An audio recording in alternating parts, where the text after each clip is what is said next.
with the man of the day, Mr. William Shakespeare. What a great honor it is to speak to you, sir. What is that demonry? It's just a camera. It records our images so that people can watch them later. Much has changed since my travel to the undiscovered country, from whose bourne I so unexpectedly returned. It's from Hamlet, by the way. And happy 450th birthday. Thank you very much.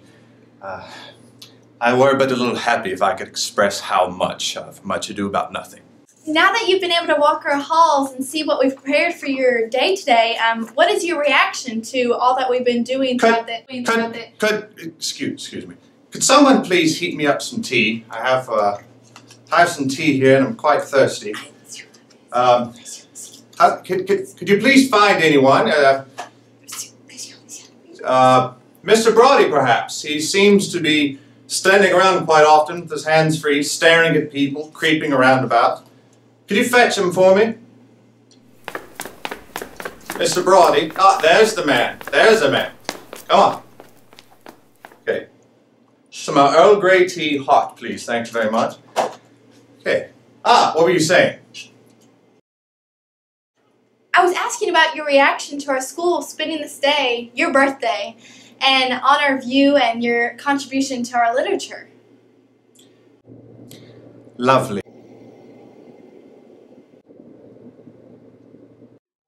I was wondering, what happened to the Globe Theatre, the second one? I think it was destroyed. Gracious me. How destroyed? How unfortunate. Probably the bloody Puritans. They built a replica a few years ago, though. It's just only a few feet from the original. How about that? Whatever happened to the Puritans? Some of them actually left England and settled America. Dear me, I'm terribly sorry about that. We really set off this country on the wrong foot, then. It's Puritans. Oh, thank you very much. Very much. It's really helpful. Oh, God! That's hot. What's wrong with you? Lester Brody, thou art a boil, a plague sore, an embarrassed carbuncle in my corrupted blood. That's hot. That's King Lear. Direct thy feet, please, where thou and I may henceforth never meet. On with you, 12th night. Really, despicable, sorry, bloody excuse.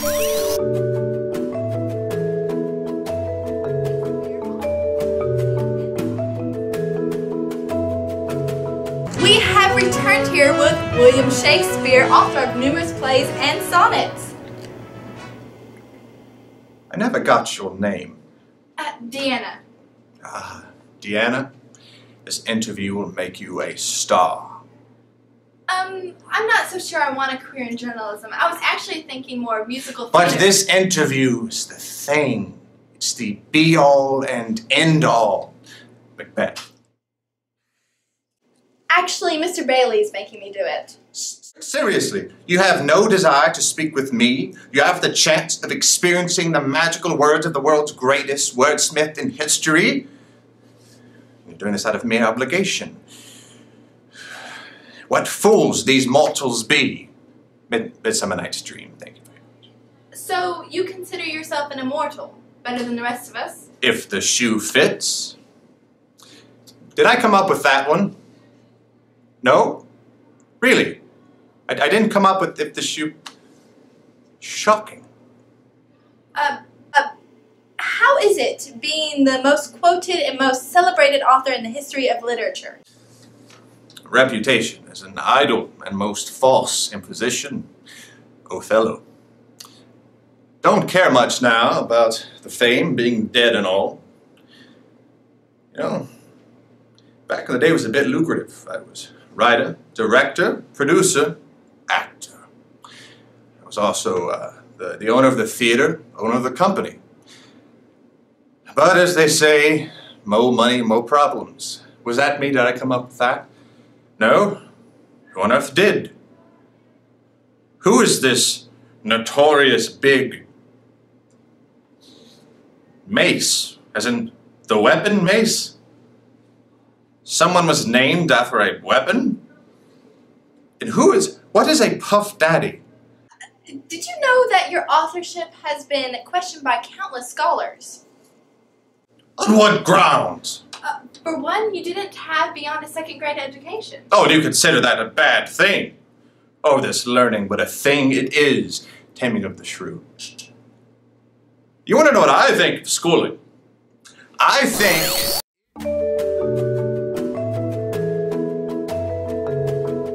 Now, sir, during lunch, you are going to be providing insults for students at the concession stand. How does that work? You will draw 3 different pieces of paper from 3 different piles, and putting them together, you will create, voila, a wonderful insult. Words that I use in my own poetry and my own plays. It's a homemade insult to lower your spirits, courtesy of William Shakespeare. I'll also be putting a quote out for each person to show the phrases that you use in your everyday lives are actually coined by me, showing something else that the Americans have stolen from the motherland. Sir, do you have any words of wisdom for students that struggle with reading your works or have difficulty in finding the stories relevant? Difficulty in finding the stories relevant. Then what is relevant? You think it's difficult to read great works of literature? Of course it is. Do you think we spoke like I wrote in my day? Of course we didn't. But half of England, most of whom were uneducated, could understand every word of it. And yet you complain because your sensitive brain strained at even the glimpse of an unfamiliar word. What on earth has happened to make you all so sick of thinking? What cataclysm has so wearied you of challenge that you would otherwise result in virtue, knowledge, and wisdom?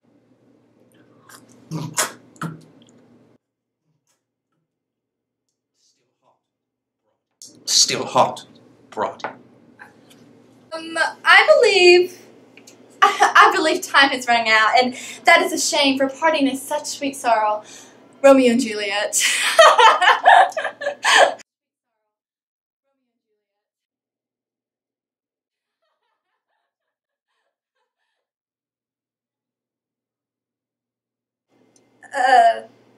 Mr. Shakespeare, it has been a pleasure. I hope that you find your way back to the afterlife safely and soundly. Frailty, thy name is woman. Hamlet. See you anon. Sincerely, the greatest author to have ever lived.